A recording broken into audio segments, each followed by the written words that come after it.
네, 안녕하세요. 소방안전관리자 학습 멘토 챕스입니다. 저번 영상에 이어서 오늘은 소방학 개론 2편으로 남은 내용들 마무리해 보도록 하겠습니다. 영상에서 사용하고 있는 교재는 2급 찐정리 교재를 사용하고 있고요. 구매 링크는 댓글창에 고정 댓글로 링크 걸어둘 테니까 구매를 원하시는 분들은 참고해 주시면 감사드리겠습니다. 네, 그러면 2급 찐정리 69페이지에 해당하는 증기 비중부터 간단하게 살펴보겠습니다. 엄청 간단해요. 우리가 어떤 증기, 어떤 기체가 얼마나 가벼운지 또는 얼마나 무거운지를 나타낼 때 공기를 기준으로 삼아서 A라는 기체가 그 공기보다 얼마나 무거운지 또는 B라는 기체는 그 공기보다 얼마나 가벼운지를 나타내는 게 바로 이 증기 비중입니다. 그래서 공기를 1이라고 뒀을 때 이거랑 비교해서 어떤 증기, 어떤 기체의 무게가 8이다. 그러면 공기보다 무거운 공기라고 볼 것이고, 그러면 공기보다 무거우니까 밑으로 가라앉겠죠?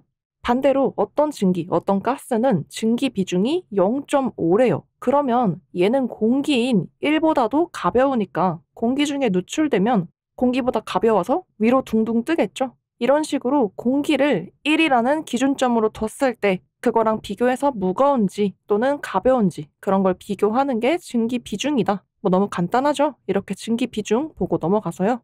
그 다음 화재의 정의와 구분을 보겠습니다. 우리가 화재가 뭔지는 다 알고 있지만 이 소방에서 정의하는 화재는요. 사람이 의도치 않게 뭐 벼락이 쳐서 나무에 불이 붙어서 불이 나는 것처럼 그렇게 인간의 의도에 반해서 발생했거나 또는 고의로 누군가가 일부러 불을 질러서 발생하는 그러한 연소 현상으로서 소화 설비 등을 사용해서 그 불을 진압해서 소화할 필요성이 있거나 또는 인간의 의지와 다르게 확대된 화학적인 폭발 현상을 통틀어서 화재라고 정의합니다.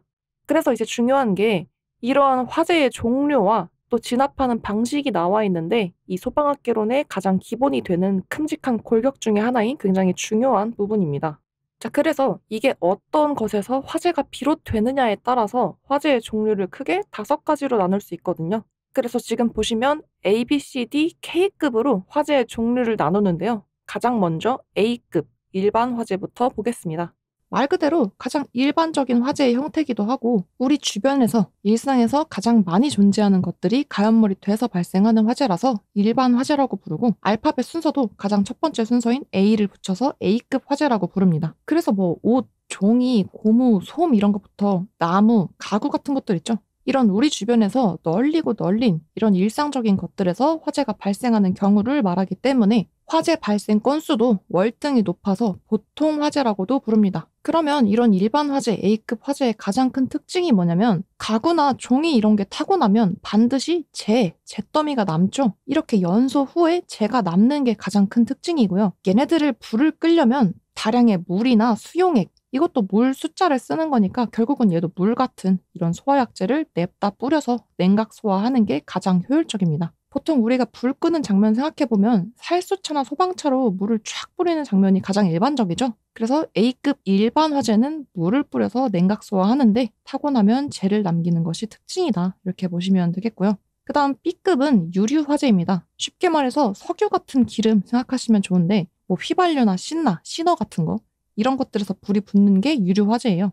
그래서 인화성 액체, 가연성 액체, 불이 쉽게 붙고 잘 타는 그런 액체들 이게 보통 기름이 그렇죠. 그리고 또는 뭐 알코올 이런 것들에서 화재가 발생하는 걸 B급 유류 화재라고 합니다. 그러면 이런 기름 같은 건 타고 난 다음에 남는 게 뭐가 없죠. 연소 후에 재가 남지 않는 게 큰 특징이고요. 이런 기름은 물이랑 섞이질 않으니까 물을 뿌려버리면 기름이 물에 안 섞이고 오히려 사방팔방 튀면서 화재가 더 커질 수 있기 때문에 포소화약제라는 게 있어요. 하얀 거품 같은 그런 포로 덮어버려서 외부에서 더 이상 산소가 공급되지 않도록 질식 소화를 하는 게 가장 효과적입니다. 그래서 B급 유류 화재는 포를 덮어서 질식 소화한다. 그 다음 전기 화재를 C급 화재라고 하는데요. 이거는 컴퓨터라고 생각하시면 전기는 컴퓨터 C급 화재 이렇게 떠올리기 좋을 것 같습니다. 이 C급 화재는 전기가 통하고 있는 통전 중인 전기 기기에서 화재가 비롯되는 걸 말하는데 조금 구분해서 볼 만한 게 불을 붙일 때 썼던 그 에너지가 전기 에너지라고 해서 전기 화재로 보는 게 아니라 전기가 통하고 있는 전기 기구에서 불이 났다고 전기 화재로 보는 거죠. 그러니까 예를 들어서 기름통들이 막 이렇게 있는데 그 하필 위에 있던 전선에서 스파크가 튀어서 그 기름통 위로 떨어지면서 불이 났다. 그러면 이거는 기름통에서 불이 난 거니까 유류 화재지. 그 전기 에너지 때문에 불이 났다고 전기 화재로 보지는 않는다는 거죠. 자, 이런 식으로 무슨 컴퓨터 같은 것들, 전기가 통하고 있는 전기 기구에서 불이 나는 걸 C급 전기 화재로 보는데, 그러면 이렇게 전기가 통하고 있을 때 물 뿌리면 감전돼서 전기 통닭구이 되겠죠. 그래서 물을 뿌리는 건 감전의 위험이 있기 때문에 가스 약재를 살포해서 질식 소화를 합니다. 그리고 생각해 보시면 전기기구 같은 거 대부분은 비싸잖아요. 그리고 특히 컴퓨터 안에는 막 데이터도 많고 그런데 그 전기 기구가 가득한 곳에다가 축축한 물 같은 거 막 뿌려버리면 불이 꺼지고 나서도 전부 다 배려서 다 못 쓰게 되겠죠. 그래서 불활성 기체 같은 주로 이산화탄소 이런 가스를 살포해서 그러면 얘네가 산소 농도를 희석시키고 이러면서 질식 소화를 해서 소화가 된 다음에는 흔적을 남기지 않으니까 불이 났던 그 부분만 불이 다 꺼지고 나면 옆에 있던 다른 것들은 다시 살려서 쓸 수 있겠죠. 그래서 컴퓨터 화재, 전기 화재인 C급 화재는 가스 소화약제를 사용해서 질식 소화하는 게 좋습니다. 그 다음 D급 화재는 금속 화재예요. 금속은 뭘로 외우는 게 좋을까요? 금 덩어리라고 해서 D급은 금속 이렇게 외워볼까요? 이런 D급 금속 화재는 칼륨, 나트륨, 알루미늄, 마그네슘 같은 이런 가연성 금속이 가연물이 돼서 발생하는 화재를 의미하는데요. 앞서 가연물질의 구비 조건 얘기할 때 비표 면적은 커야 된다. 쪼각쪼각 내서 흩뿌렸을 때 차지하는 그 비표 면적이 커지니까 더 불이 잘 붙는다고 하면서 이런 D급 금속은 덩어리, 괴상 상태일 때보다 가루 같은 분말 형태일 때 가연성이 더 증가해서 불이 더 잘 붙고 또 물이랑 금속이 만나면 강한 수소를 발생하기 때문에 왜 우리가 수소폭탄 이런 얘기 하잖아요. 그래서 금속이 물이랑 만나면 그런 수소를 발생시켜서 폭발성을 가질 수 있기 때문에 당연히 이런 금속 화재에는 물계통을 쓰면 안 되겠죠. 그래서 물을 쓰는 수계 소화약제를 금속 화재에는 쓰지 않는다. 대신에 아예 금속 화재에서 쓰라고 만든 금속 화재용 분말 소화약제나 또는 건조사라고 하는 마른 모래 같은 걸 덮어서 질식 소화하는 게 효과적입니다. 자, 그래서 아까 봤던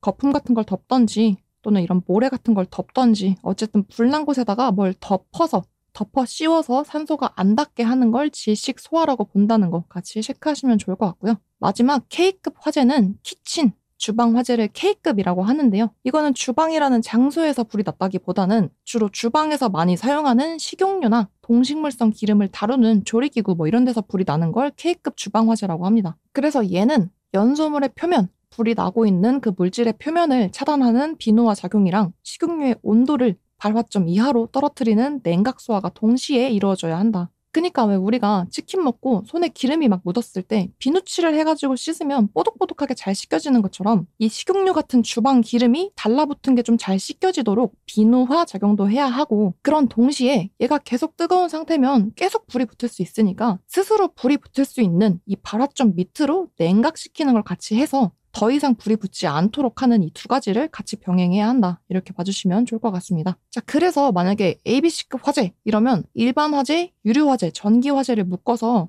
ABC급이라고 말하는구나. 또는 D급 화재 그러면 금속이니까 물 쓰면 안 되고 전용 분말 소화약제나 모래를 덮어서 불을 꺼야 하지. 이러한 내용들이 바로바로 연상이 될 수 있도록 잘 정리를 해서 정확하게 암기를 하시면 되겠고요. 그 다음 부분이 또 시험에 자주 나오는 부분이니까 별표 하나 쳐주시고요.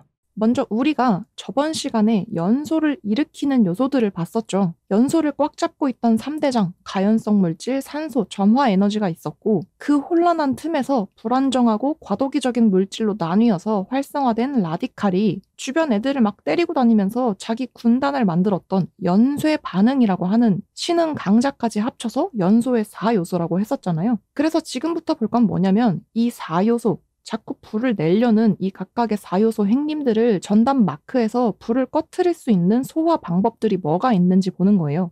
첫 번째로 가연물, 가연성 물질을 전담 마크해서 소화하는 걸 뭐라고 하냐면 제거 소화라고 합니다. 가연물질이 불에 탈 수 있는 어떤 물질, 불이 붙는 본거지 같은 거죠. 얘가 몸통이니까 그럼 아예 불을 못 붙이게 이 몸뚱이를 치워버리겠다는 거죠. 제거해버리겠다. 그래서 아래쪽 예시를 보시면 가스 화재가 발생했을 때 이 공간 안에 가스가 계속 흘러나와서 새고 있으면 거기에 불이 계속 붙을 테니까 그 가스 밸브를 잠궈서 더 이상 태워먹을 수 있는 가스가 없어지도록 가스를 제거하는 게 제거소화 사례에 해당하고요. 또는 산불이 났을 때 바람이 불면서 불이 계속 뻗어나갈 테니까 그 진행 방향에 있는 나무들을 미리 다 베어서 없애버리는 거. 이것도 가연물을 제거하는 제거소화에 해당하겠죠. 그리고 화재 현장에서 불이 난 그 대상물을 파괴해 버리는 거. 또는 촛불을 입으로 후 불어서 순간적으로 그 증기를 날려버리는 거. 이런 것도 다 가연물질을 없애고 격리시켜버리는 제거 소화에 해당하겠습니다. 근데 보신 것처럼 이런 거 좀 극단적이죠? 뭐 대상물을 막 파괴해버리고 나무를 다 밀어버리고 가스 화재도 이미 난 곳에 들어가서 밸브를 잠그는 게 쉽지는 않을 테니까 이런 제거 소화 방식이 자주 쓰이는 방식은 아니라고 합니다. 그 다음은 산소. 우리 이전 시간에 일반적으로 불이 붙으려면 산소가 15%는 있어야 된다고 했는데 그것보다도 더 떨어지면 산소가 없어서 불이 안 난다고 했던 그 내용이에요. 그러니까 다시 말해서 우리 공기 중에는 이미 산소가 21 볼륨 퍼센트 이상 포함되어 있어서 공기 중에서도 쉽게 불이 붙고 또 연소가 될 수 있다고 했잖아요. 그러면 이 공기 중에 있는 산소가 가연물이랑 합체를 못하도록 차단해버리면 이 산소 농도가 하한계보다도 밑으로 떨어져서 그 농도가 옅어지니까 불이 안 붙겠죠. 그래서 이렇게 산소를 차단해버리는 그런 소화 방식을 질식소화라고 합니다. 산소가 부족한 게 질식이니까요. 그렇죠? 자, 그래서 이러한 산소를 차단하는 질식소화 방법에는 어떤 것들이 있냐면 불연성 기체, 불이 안 붙는 기체죠. 주로 여기서 쓰는 게 이산화탄소 같은 거. 그 이산화탄소는 산소랑 이제 뭔 반응을 안 하는 애라고 했죠. 그런 불이 안 붙는 기체를, 불연성 기체를 막 밀어 넣어서 산소를 덮어버리는 게 질식소화에 해당합니다. 그리고 또는 불연성 포. 이게 진짜 모포 같은 불이 안 붙는 천 같은 걸 덮는 것도 해당되고요. 여기서 말하는 포는 영어로는 폼이라고 하는 거품 같은 형태의 액체 물질이 있거든요. 이런 거품 같은 폼을 쫙 뿌려가지고 덮어버리는 것도 질식소화에 해당합니다. 그러니까 불이 안 붙는 천 같은 거든 뭐 아니면 여기서 말하는 거품이 잔뜩 낀 액체든 이런 걸 불이 난 곳에 쫙 뿌려서 덮어버리면 공기 중에 떠다니는 산소가 공급될 수가 없으니까 질식소화가 가능하겠죠. 그래서 질식소화에서는 덮어버리는 거, 그래서 산소를 차단해버리는 게 질식소화의 포인트가 되겠고요. 마찬가지로 불연성 고체, 불이 안 통하는 고체 물질로 덮어버리는 이러나 저러나 불연성 기체나 폼 같은 액체 물질이나 고체로 덮어버리는 게 질식소화에 해당하겠습니다.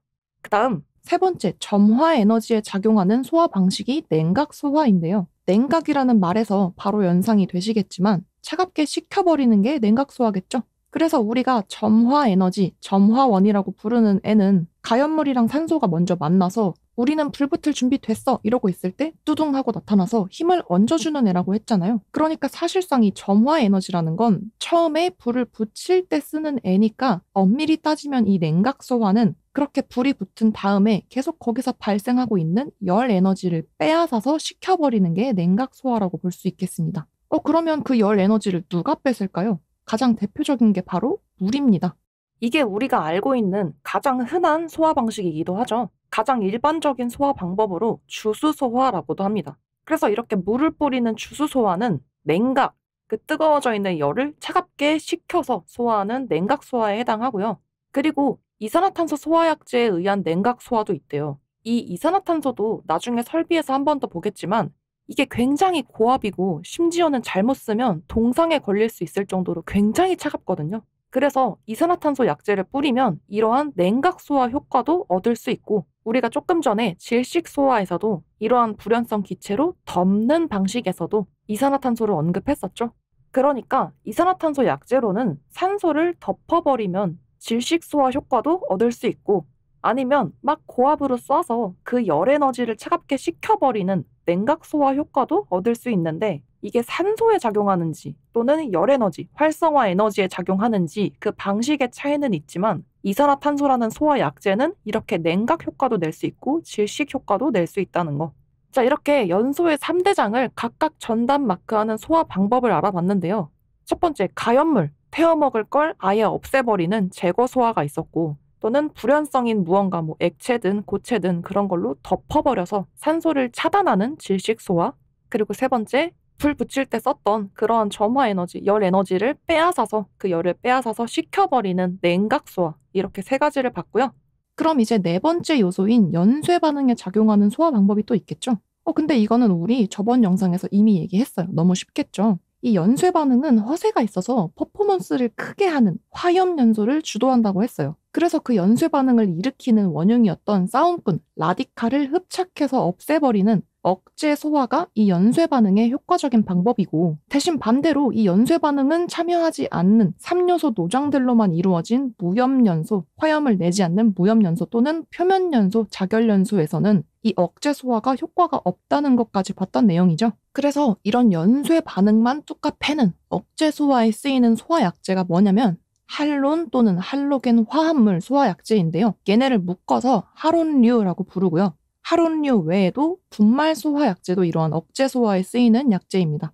그래서 표 위쪽에 이 부분은 2급에서는 그렇게 크게 중요하진 않지만 이 3요소, 노장들을 각각 전담 마크하는 제거, 질식, 냉각 소화는 모두 물리적으로 작용하는 물리적 작용이지만 4요소에 해당하는 연쇄 반응을 억제시키는 이 억제 소화 혼자만 화학적 작용이란 차이점이 있는 게, 이 억제 소화에 쓰이는 할론, 할로겐 화합물 이런 애들은 이름만 딱 봐도 어떤 화학적인 약물로 불을 막 끌 것 같은 이름들이죠. 이러한 할온류나 또는 분말 소화 약제는 라디칼을 흡착해서 제거하는 방식으로 이 라디칼들이 막 활성화되려고 하는 걸 억제시키는 억제 소화에 해당한다는 거 잘 기억해 주시면서 이 네 가지 각각의 소화 방식과 그 사례에 해당하는 것들을 정확히 암기해 주시는 것이 중요하겠습니다.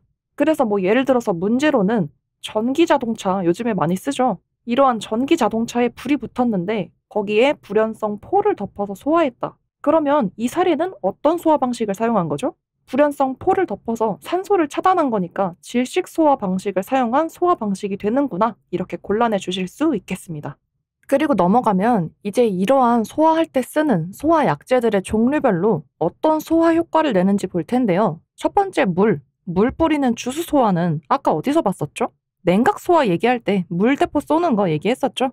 그래서 역시나 물 소화 약제는 냉각 소화, 차갑게 식히는 작용도 하고요. 또한 질식 효과도 있대요. 물이 어떻게 질식 효과도 내냐면요. 물을 막 뿌리면 주변에 수증기가 엄청 발생하겠죠. 그럼 그 수증기가 일종의 막을 형성해서 산소 농도에 변화를 주는 거죠. 우리가 저번 시간부터 계속 얘기했던 게 이 연소가 일어나려면 연소 범위라는 일정한 농도가 만들어져야 된다고 했잖아요. 근데 물대포를 계속 쏘면 수증기가 막 생기면서 이러한 농도를 흐트러뜨리고 수분 막을 형성해서 산소를 차단하는 일종의 질식 소화 효과도 낼 수 있다는 거. 그래서 물 소화 약제는 냉각과 질식 효과를 둘 다 낼 수 있습니다.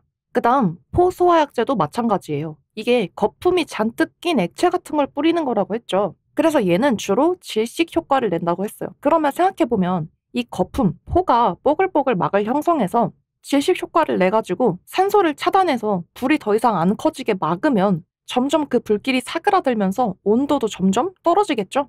그리고 이 거품 액체가 증발하려고 하면서 자기가 덮어놨던 그 뜨거운 물질의 열을 막 뺏어가기도 하거든요. 그래서 이 포소화약제 역시도 냉각과 질식 효과를 모두 발휘할 수 있습니다. 그 다음 3번 분말 소화약제랑 5번의 할론 소화약제는 좀 전에 어디서 봤죠? 억제 소화에서도 얘기했었죠. 얘네들은 그래서 기본적으로 억제 효과를 내는데요. 이 억제 효과를 다른 말로는 부촉매 작용이라고 합니다. 우리가 촉매라고 얘기하면 어떤 반응을 빠르게 촉진시키는 걸 말하는데, 우리가 이 억제 소화가 라디칼이 막 정신 못 차리고 활성화되려고 할 때 이런 할온류나 분말 소화약제가 라디칼을 흡착해서 제거한다고 했죠. 그러니까 결국은 막 활성화되면서 반응하려던 걸 못하게 느려지게 만드는 거니까 촉진시킨다는 뜻의 촉매에 반대되는 부촉매 작용을 해서 그 반응을 느려지게 못하게 억제시킨다는 그런 말이에요.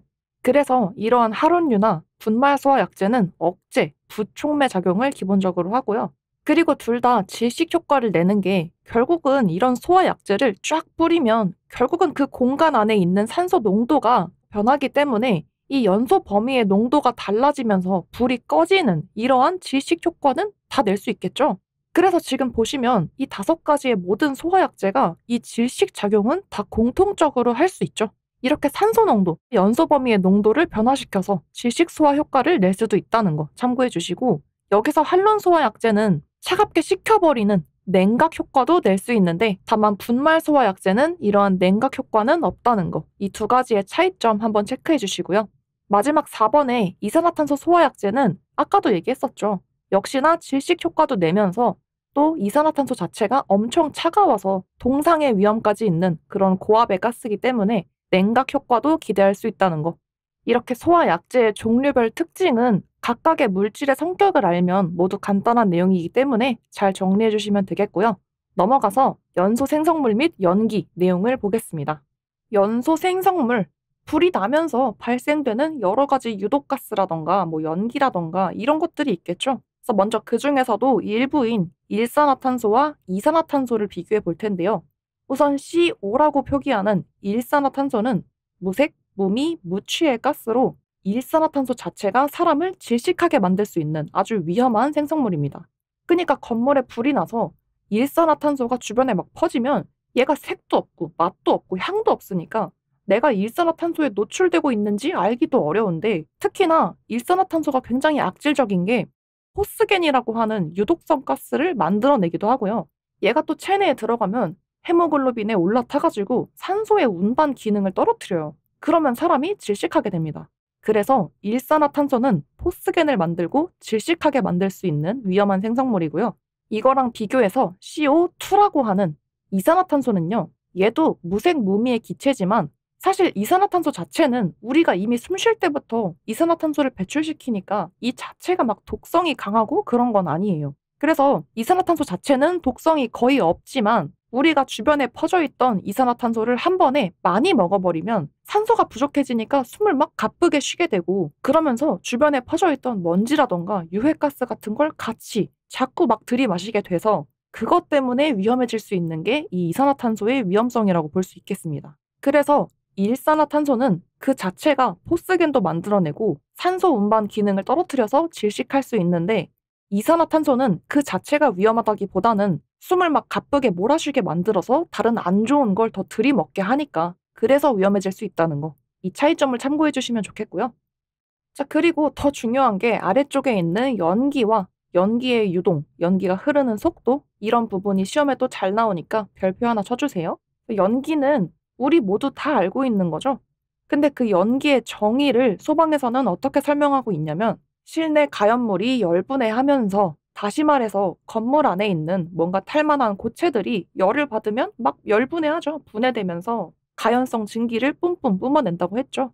이러한 과정에서 이 불길이 막 커지면서 이것저것 닥치는 대로 아무거나 태워먹다 보니까 주변에 있던 산소들도 점점 막 끌어당겨서 부족해지니까 불안정해질 것이고 또 타는 과정에서 먼지나 재 같은 것들도 그 증기에 같이 섞이다 보니까 연기가 주로 검은색을 띠게 되는데 이러한 생성물을 우리는 연기라고 부른다는 거예요. 간단하죠?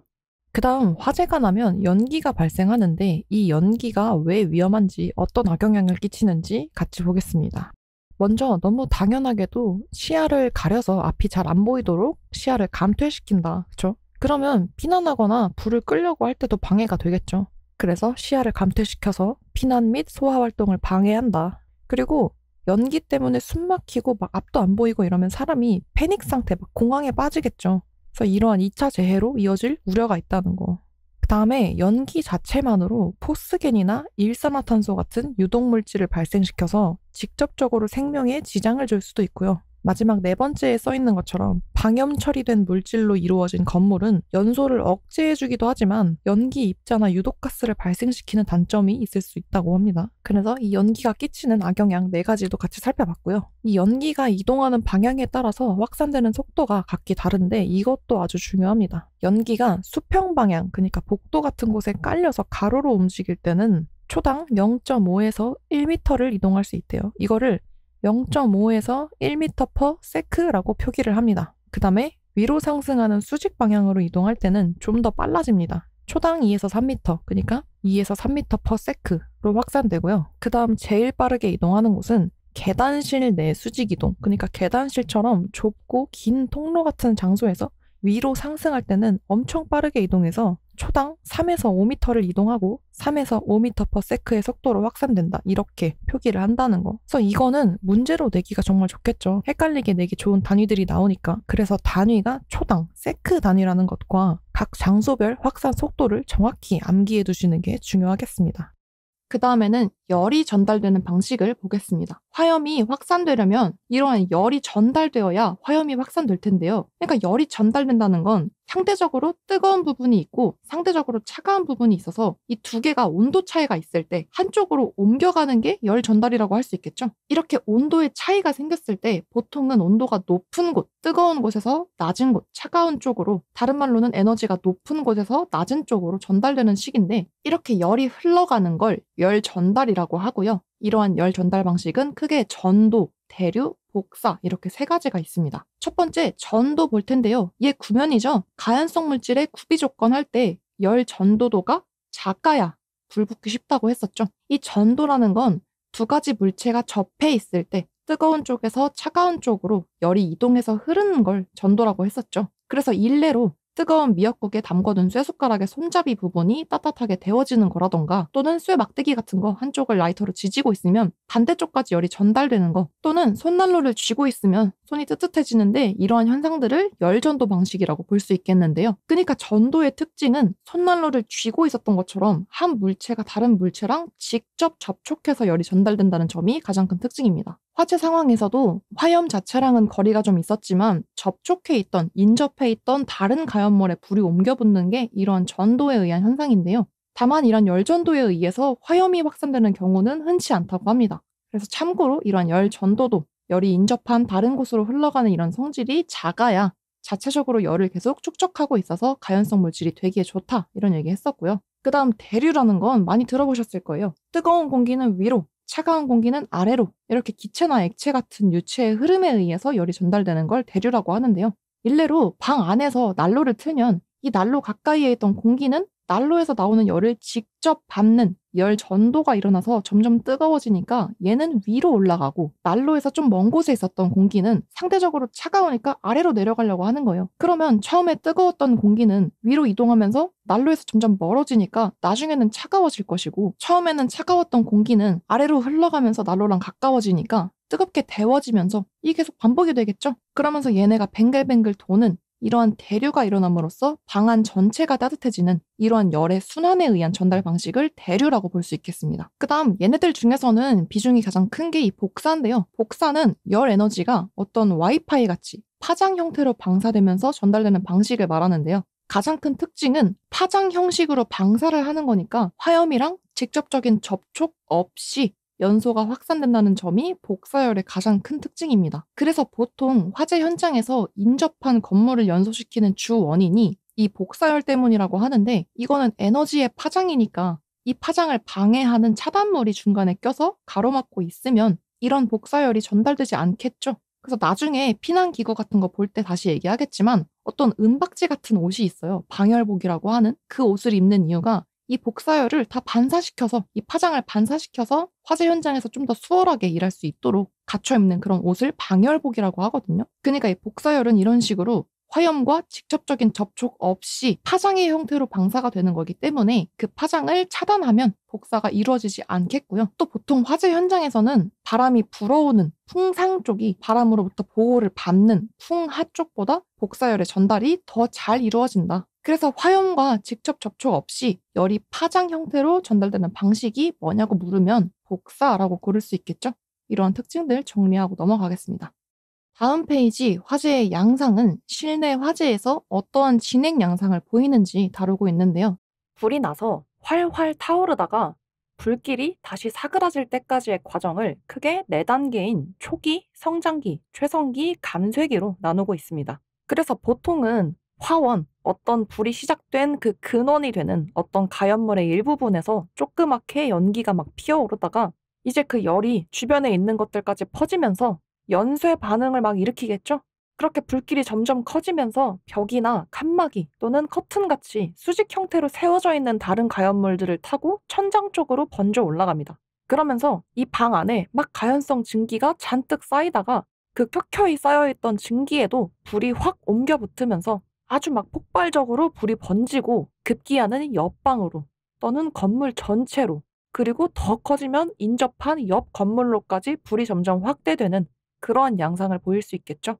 그래서 이 각각의 단계별 특징을 좀 더 구체적으로 살펴보면 먼저 초기에는 아직 실내 온도가 그렇게 높지 않다. 왜냐면 아직은 조그만 데서 연소가 이제 막 시작되는 정도니까 방 안 전체 실내 온도는 아직 그렇게까지 높지는 않고요. 이 초기 단계에 머무르는 시간이 어느 정도 될지는 그 불이 시작된 화원이나 물질의 종류에 따라서 달라질 수 있습니다. 그리고 또 한 가지 특징이 보통 발화 부위, 불이 붙기 시작한 그 부위는 훈소 현상, 아직 불꽃이 생기지는 않고 그 가연물 내부에서 지글지글하고 있는 상태인 훈소 현상으로부터 시작되는 경우가 대부분이라고 합니다.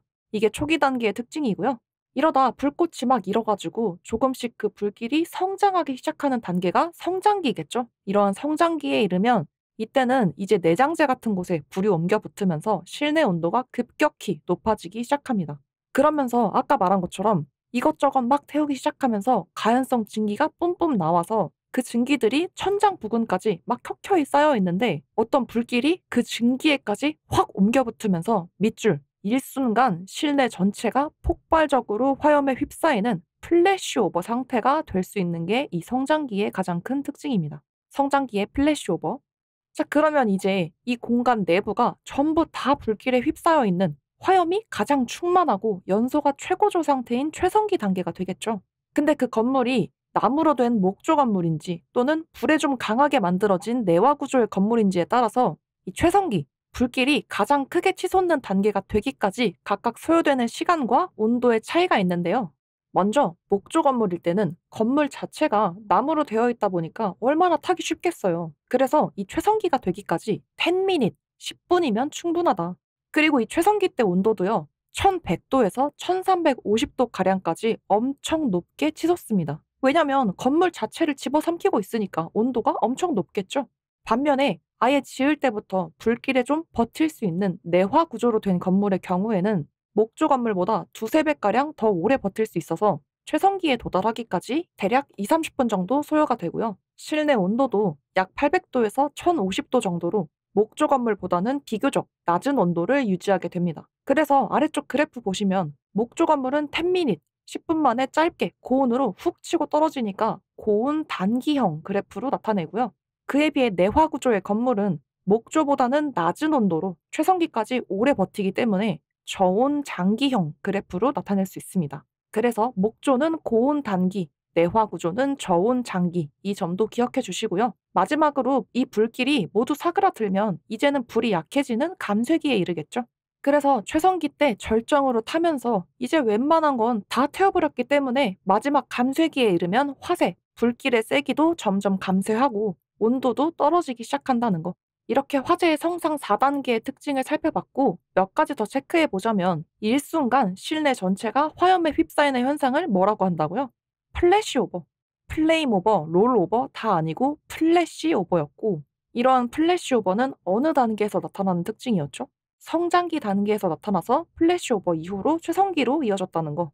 그리고 목조 건물은 고온 단기, 내화 구조는 저온 장기. 헷갈리지 않도록 잘 정리해 주시면 되겠습니다. 자, 이렇게 소방학 개론 모두 정리해 보았고요. 조금 낯설지만 재밌는 용어들이 여러 가지 등장하는데 말씀드렸던 것처럼 이 부분이 개념만 정확히 알고 있으면 문제를 풀 때도 가장 깔끔하게 풀 수 있는 부분이니까 여러 번 반복해 보시면서 잘 정리해 주셔서 고득점으로 점수를 쏙쏙 얻어가실 수 있었으면 좋겠습니다. 네, 영상 시청해 주셔서 감사드리고요. 도움이 되셨다면 좋아요와 응원 댓글 남겨주시면 힘내서 전 또 다음 영상들로 열심히 준비해서 오겠습니다. 네, 고생 많으셨습니다. 감사합니다.